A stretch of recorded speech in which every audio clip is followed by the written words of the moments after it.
Welcome to this explainer. You know, when we usually talk about AI, our minds immediately jump to chatbots or, I don't know, distant futuristic robots. But right now, today, this tech is actually being deployed as a massive digital mirror. It's replicating and preserving our physical world. We're literally creating digital twins of our most sacred spaces, like the incredible architectural preservation happening right now at the Vatican, along with our biological systems and even human creativity itself. So to kick things off, think about this for a second. What exactly does a 16th century basilica, a German intensive care unit, and human evolution all have in common? It sounds kind of like the setup to a weird joke, right? But the answer is actually incredibly profound. They are all, at this very moment, being fundamentally reshaped by the replicating, preserving power of artificial intelligence. Section 1. The Architectural Twin, St. Peter's Basilica. Let's get right into it. Okay, we really need to dive into this Vatican project because the scale is just absolutely staggering. 400,000, that is how many ultra-high-resolution images it took to create a perfect, millimeter-exact digital twin of the entire church.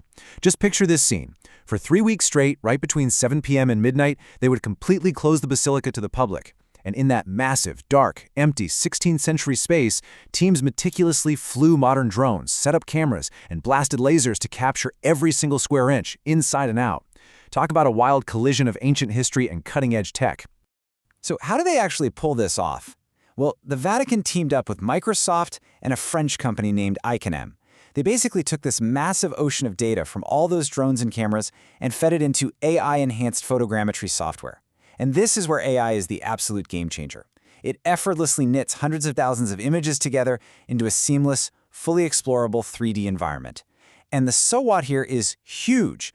By exploring this digital replica, architects can zoom in and spot tiny missing mosaic tiles or microscopic structural cracks that are literally invisible to the human eye from the ground. It is, quite literally, saving history from turning to dust. Cardinal Mauro Gambetti, the man who actually oversaw this whole operation, said something really beautiful about it.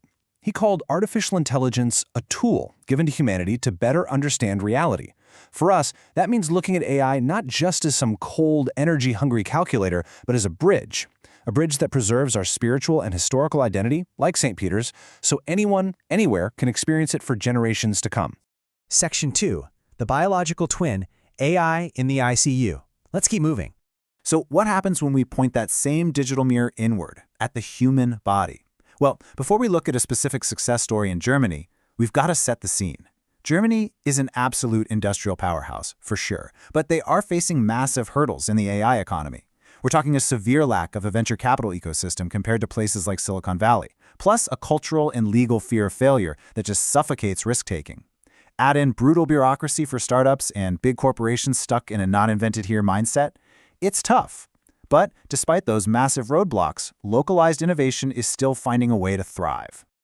Take the Charité Hospital in Berlin, for example. Down in their ICU, doctors are using AI as an advanced surveillance tool, and the results are pretty mind-blowing. The AI monitors live, real-time data, things like systolic blood pressure and temperature, to predict two major post-operative complications, bleeding and renal failure. And guess what? A major scientific study showed this algorithm actually outperformed regular doctors in early detection.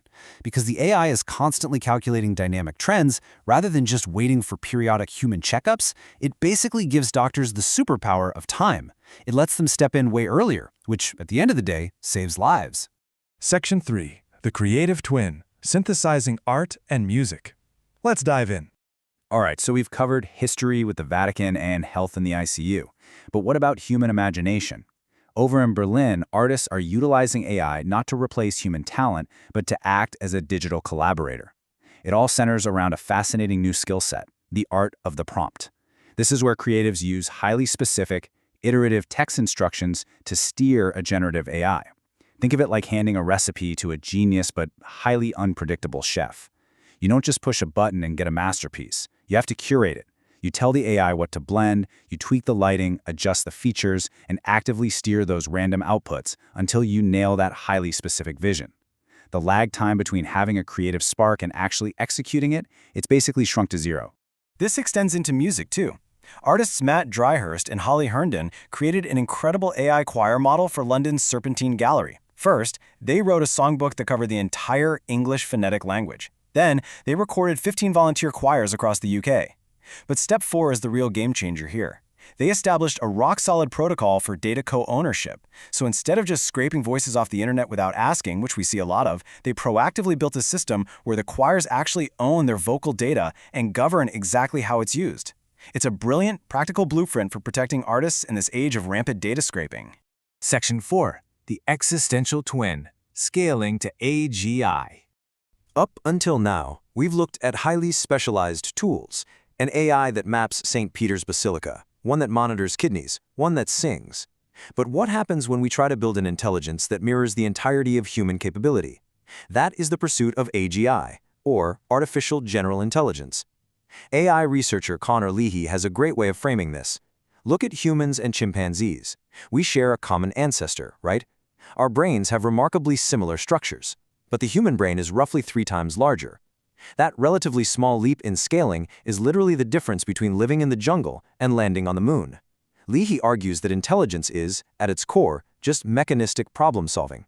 So if you scale up an artificial neural network so it's significantly smarter than us, just like we are to chimps, that more intelligent agent is the one that's going to control the future.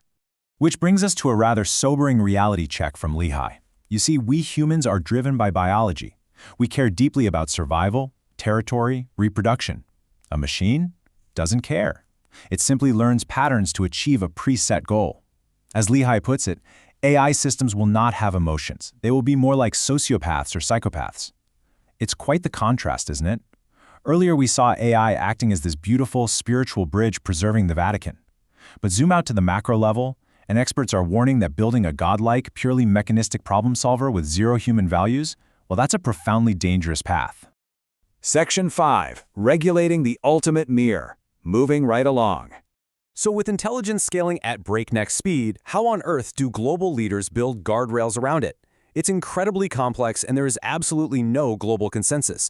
For instance, the European Union, with Denmark really leading the charge on practical frameworks, is taking a strict approach. The EU AI Act forces compliance and red teaming protocols on businesses to clamp down on systemic risks. But over in the US, the conversation is totally different. You have figures like Donald Trump heavily favoring deregulation so as not to stifle innovation, while voices like Elon Musk push for that same innovation but explicitly warn that an unchecked suicide race with China could literally lead to extinction-level events.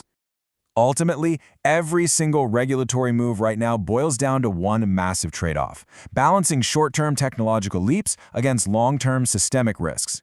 It's a lot like the 2008 financial crisis, honestly. Back then, rapid financial innovation made a handful of people very rich, but it triggered catastrophic systemic damage because the proper guardrails just weren't there. Innovators understandably want the freedom to build and scale fast, but society needs a shield against the unintended consequences of tech we don't fully understand yet. We have covered some truly incredible ground in this explainer, from the breathtaking digital preservation of St. Peter's Basilica at the Vatican to life-saving algorithms in German ICUs, all the way up to the existential weight of AGI. So, I want to leave you with this final, provocative thought to chew on. Will AI remain a tightly controlled tool used to preserve and protect our world, or will it scale to become an intelligence that simply controls it? It is arguably the defining question of our lifetime. Thank you so much for joining me for this explainer. I hope it brought you some clarity and really sparked your curiosity. Keep learning, and I'll catch you next time.